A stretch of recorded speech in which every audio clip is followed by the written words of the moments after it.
di sini. Ya ma'syarasy syabab, man istata'a minkumul ba'ah falyatazawwaj fa innahu aghaddu lil basar wa ahsanu lil farj. Wa man lam yastati' fa 'alaihi bis-shaum fa innahu lahu wija.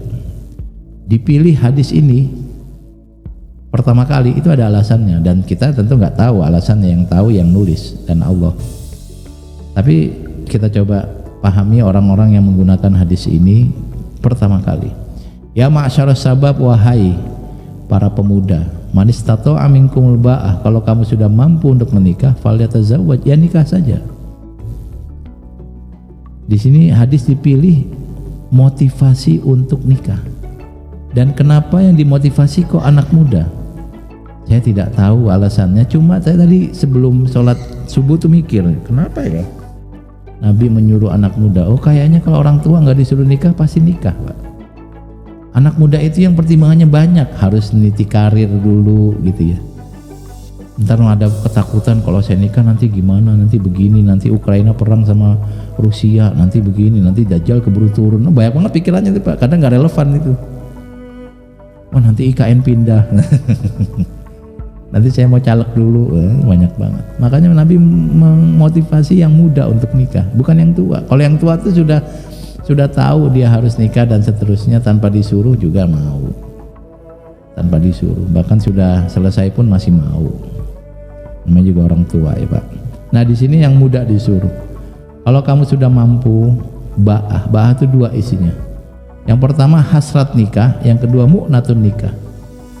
Hasrat nikah tuh dia pengen, sudah suka dengan lawan jenis. Kalau mu'natun nikah dia punya biaya untuk berkeluarga. Kalau dua hal ini ada, nikah saja. Kalau nggak ada dua hal ini, jangan nikah. Misalnya dia belum tertarik pada lawan jenis, jangan nikah. Kan masalah usia kan beda-beda Pak. Ada yang sudah muncul ketertarikan dengan lawan jenis saat SMA, ada yang saat kuliah, ada yang masih SD sudah suka lawan jenis. Beda-beda Pak. Maka orang yang mau menikah harus didasari keinginan untuk menikah, hasratnya sudah tumbuh. Yang kedua dia punya biaya untuk kehidupan berkeluarga. Kalau nggak punya biaya jangan, nanti nggak bisa enak. Tapi saya kan punya cinta Pak, insya Allah kita bisa hidup dengan cinta. Pagi-pagi sarapan cinta, siang sarapan cinta, makan siang cinta, malam makan malam cinta. Hari kedua masuk UGD ya Pak. Ya makan nasi, minum air kok. Naik kendaraan ya pakai bensin, bukan pakai cinta ya Pak. Artinya mudah nikah juga penting. Nah tapi Nabi memotivasi, ya kalau kamu muda, walaupun duitnya pas-pasan, kamu nikah saja karena kamu punya tenaga yang cukup untuk bekerja lebih kuat lagi. Dan faktanya orang yang, saya nggak tahu Bapak bisa verifikasi, dulu ketika sebelum menikah banyak orang yang menghitung pendapatan saya 2 juta cukup sendiri, kalau nikah kan 2 orang, cukup nggak ya? Ternyata cukup Pak, ternyata cukup. Jadi kadang-kadang kita berpikir iya gaji saya UMR atau UMK 4 juta, ini sekarang aja mau nabung susah banget, habis aja tanggal 27, 28, 29 tuh udah injury time ini. Udah habis-habisan ini. Kalau saya nikah gimana nih, jangan-jangan di tanggal 14 sudah injury time, tapi pas dia nikah cukup ternyata. Karena itu Nabi memotivasi, kalau kamu muda kamu bisa kok nyari uang lebih, bisa. Bapak dan Ibu serta saya ini kan orang yang pernah muda dan kita mengalami betapa tenaga kita, energi kita banyak. Saya pernah kerja di 3 tempat dalam waktu yang sama, artinya bahwa saya subuh ngajar, nanti paginya sampai siang di kampus, siang sampai malam di kantor. Itu bisa pulangnya jam 8, jam 9, ya sampai berapa tahun lah. Kalau sekarang enggak, saya enggak kuat fisiknya karena udah bukan syabab lagi. Tapi syabab bisa melakukan itu. Artinya bahwa Nabi memotivasi untuk nikah. Kenapa sih untuk nikah? Ya kalau manusia nggak nikah, hasrat kodratinya tidak tersalurkan, bahaya Pak, nggak sehat itu. Orang mau BAB nggak ada toilet kosong, bahaya Pak. Mau diempet-empet sampai keringet dingin juga nggak bisa.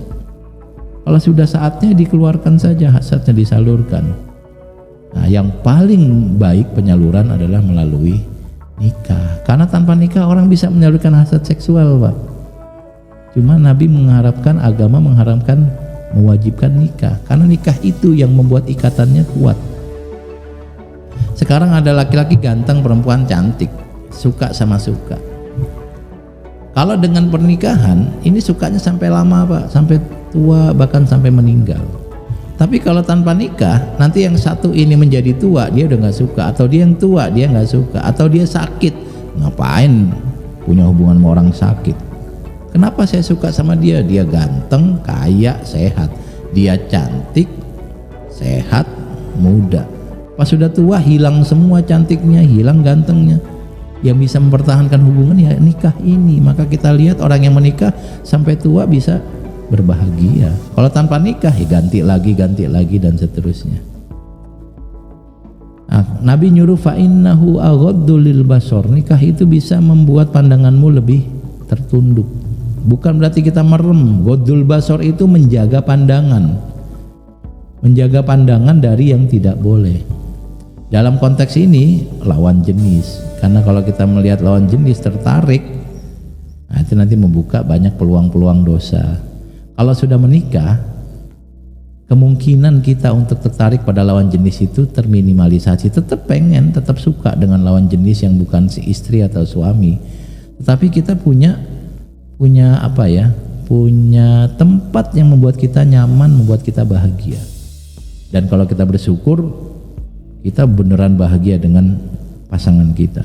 Wa sonulil farj, lebih terjaga kemaluan. Sebab satu laki dengan satu perempuan itu lebih sehat daripada satu laki berganti perempuan atau satu perempuan berganti laki-laki. Itu enggak sehat.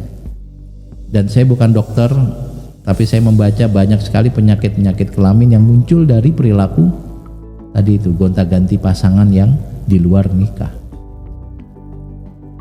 Ini ada satu orang genit, gonta-ganti pasangan, gonta-ganti pacar dan melakukan hubungan tidak halal. Nanti dia bisa menulari pada banyak perempuan Pak, yang mungkin istrinya atau bukan istrinya. Agama nggak menghendaki itu. Ini kan suka sama suka. Wah, enggak. Suka sama suka tuh enggak ada dalam zina. Wa man lam yastati fa'alaihi bis-shaum fa innahu lahu wija.